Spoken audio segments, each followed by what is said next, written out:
ನಮಸ್ಕಾರ ಸ್ನೇಹಿತರೆ.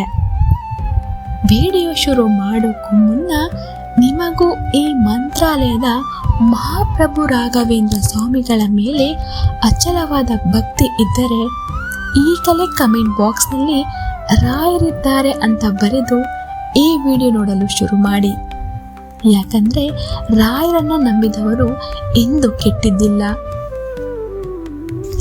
ಇವತ್ತು ನಾವು ಪ್ರತಿಯೊಬ್ಬ ರಾಯರ ಭಕ್ತರು ತಿಳಿದುಕೊಳ್ಳಬೇಕಾದ ಪವಿತ್ರ ಮೃತ್ತಿಕೆಯ ಮಹಿಮೆ ಮತ್ತು ಅದನ್ನು ಮನೆಯಲ್ಲಿ ಪೂಜಿಸುವ ಸರಿಯಾದ ವಿಧಾನದ ಬಗ್ಗೆ ಮಾತನಾಡ್ತಿದ್ದೀವಿ.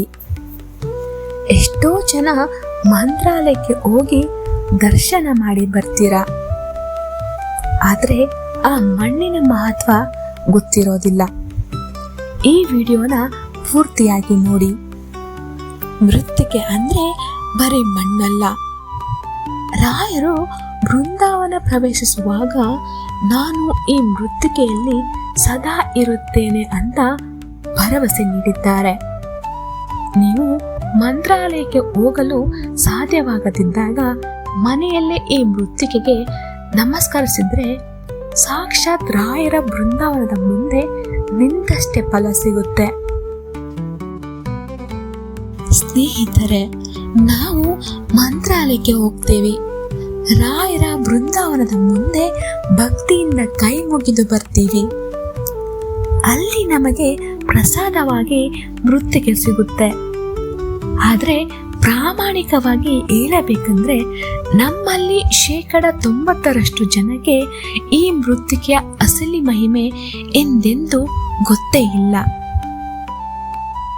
ಅಂದ್ರೆ ರಾಯರಿಗೆ ಮಂತ್ರಾಲಯಕ್ಕೆ ಹೋಗೋಕೆ ಸಾಧ್ಯವಾಗ್ತಿಲ್ವೋ ಅಥವಾ ಯಾರು ರಾಯರ ದರ್ಶನಕ್ಕಾಗಿ ಹಂಬಲಿಸುತ್ತಾರೋ ಅಂಥವರು ಮನೆಯಲ್ಲೇ ಈ ಮೃತ್ತಿಕೆಯನ್ನು ಭಕ್ತಿಯಿಂದ ನೋಡಿದ್ರೆ ಸಾಕು, ಸಾಕ್ಷಾತ್ ರಾಯರನ್ನೇ ನೋಡಿದ ಪುಣ್ಯ ಸಿಗುತ್ತೆ.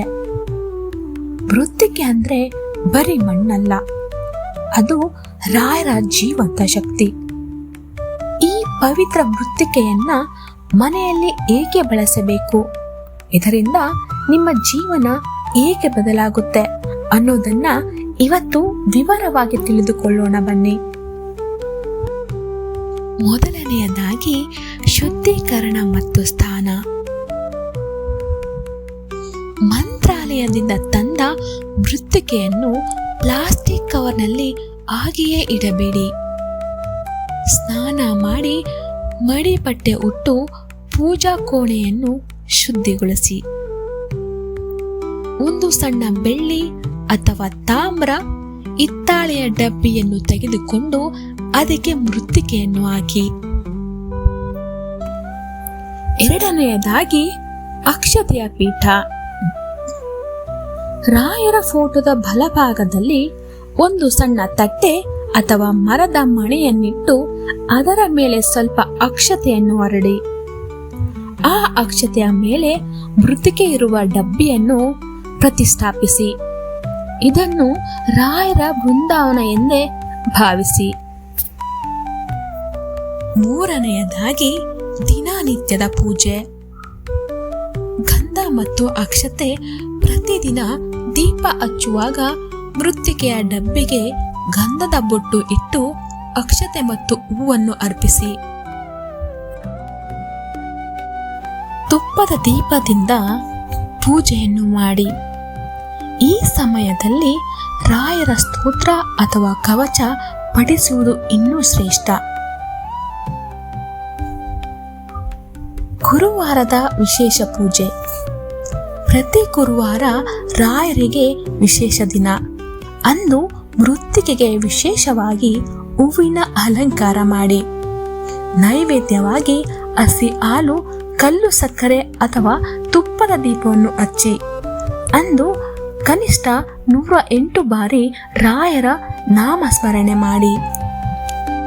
ಮುಖ್ಯವಾಗಿ ಮನೆಯಲ್ಲಿ ಯಾರಿಗಾದರೂ ದೃಷ್ಟಿಯಾಗಿದ್ದರೆ ಅಥವಾ ಅನಾರೋಗ್ಯವಿದ್ದರೆ ಮೃತ್ತಿಕೆಯ ಡಬ್ಬಿಯಿಂದ ಒಂದು ಚಿಟಿಕೆ ಮೃತ್ತಿಕೆಯನ್ನು ತೆಗೆದು ಅವರ ಹಣೆಗೆ ಪ್ರಸಾದವಾಗಿ ಹಚ್ಚಿ. ಮನೆಯಲ್ಲಿ ಏನಾದರೂ ಅಶುಭ ನಡೆಯುತ್ತಿದೆ ಅನಿಸಿದರೆ ಸ್ವಲ್ಪ ಮೃತ್ತಿಕೆಯನ್ನು ನೀರಿನಲ್ಲಿ ಬೆರೆಸಿ ಆ ನೀರನ್ನು ಮನೆ ತುಂಬ ಪ್ರೋಕ್ಷಣೆ ಮಾಡಿ. ಇದರಿಂದ ನಕಾರಾತ್ಮಕ ಶಕ್ತಿ ದೂರವಾಗುತ್ತದೆ. ಸ್ನೇಹಿತರೆ, ಪೂಜೆ ಮಾಡುವಾಗ ಈ ಕೆಲವು ನಿಯಮಗಳನ್ನು ಮರೆಯಬೇಡಿ. ಮೃತ್ತಿಕೆಯನ್ನು ಅಶುದ್ಧವಾಗಿ ಅಥವಾ ಸೂತಕದ ಸಮಯದಲ್ಲಿ ಮುಟ್ಟಬೇಡಿ. ಯಾವಾಗಲೂ ಭಕ್ತಿ ಮತ್ತು ನಂಬಿಕೆಯಿಂದ ಪೂಜೆ ಮಾಡಿ. ನೋಡಿದ್ರಲ್ಲ ಸ್ನೇಹಿತರೆ, ಮಂತ್ರಾಲಯದ ಮೃತ್ತಿಕೆ ಅಂದ್ರೆ ಬರೀ ಮಣ್ಣಲ್ಲ, ಅದು ನಮ್ಮೆಲ್ಲರ ಕಷ್ಟಗಳನ್ನ ನೀಗಿಸೋ ಸಾಕ್ಷಾತ್ ಗುರುರಾಯರ ಶಕ್ತಿ. ಇವತ್ತು ನಾನು ಹೇಳಿಕೊಟ್ಟಿರೋ ಈ ಪೂಜಾ ವಿಧಾನವನ್ನು ಭಕ್ತಿಯಿಂದ ಪಾಲಿಸಿ. ರಾಯರು ನಿಮ್ಮ ಮನೆಯಲ್ಲೇ ನೆನೆಸೋದು ಖಂಡಿತ. ವಿಡಿಯೋ ಮುಗಿಸೋಕು ಮುನ್ನ ಒಂದು ಸಣ್ಣ ಮಾತು. ರಾಯರ ಮಹಿಮೆ ಅನ್ನೋದು ಹಂಚಿದಷ್ಟು ಹೆಚ್ಚಾಗುತ್ತೆ. ಈ ಮಾಹಿತಿ ಎಷ್ಟೋ ಜನಕ್ಕೆ ಗೊತ್ತಿರೋದಿಲ್ಲ. ಹಾಗಾಗಿ ಈ ಪುಣ್ಯದ ಕೆಲಸವನ್ನು ನೀವು ಭಾಗಿಯಾಗಿ. ಕನಿಷ್ಠ ನಿಮ್ಮ 5 ಜನ ಸ್ನೇಹಿತರಿಗೆ ಅಥವಾ ರಾಯರ ಭಕ್ತರಿಗೆ ಈ ವಿಡಿಯೋನ ಶೇರ್ ಮಾಡಿ. ನಿಮ್ಮ ಒಂದು ಶೇರ್ನಿಂದ ಇನ್ನೊಬ್ಬರ ಮನೆಯಲ್ಲಿ ರಾಯರ ದೀಪ ಬೆಳಗಬಹುದು. ನಿಮ್ಮ ಮನಸ್ಸಿನಲ್ಲಿ ಏನಾದರೂ ಸಂಕಲ್ಪ ಇದ್ರೆ ಅದನ್ನ ರಾಯರ ಪಾದಕ್ಕೆ ಒಪ್ಪಿಸಿ. ಕಮೆಂಟ್ ಬಾಕ್ಸ್ ನಲ್ಲಿ ರಾಯರು ನಡೆಸಿಕೊಡ್ತಾರೆ ಅಂತ ಬರೆಯಿರಿ. ಆ ಗುರು ರಾಯರು ನಿಮ್ಮ ಕೈಯನ್ನು ಎಂದಿಗೂ ಬಿಡೋದಿಲ್ಲ. ಈ ವಿಡಿಯೋ ಇಷ್ಟ ಆಗಿದ್ರೆ ಲೈಕ್ ಮಾಡಿ. ಇಂಥದ್ದೇ ದೈವಿಕ ಮಾಹಿತಿಗಾಗಿ ಮರೆಯದೆ ನಮ್ಮ ಚಾನೆಲ್ನ ಸಬ್ಸ್ಕ್ರೈಬ್ ಆಗಿ. ರಾಯರ ಅನುಗ್ರಹ ಸದಾ ನಿಮ್ಮ ಮೇಲಿರಲಿ. ಶ್ರೀ ಗುರು ರಾಘವೇಂದ್ರಾಯ ನಮಃ.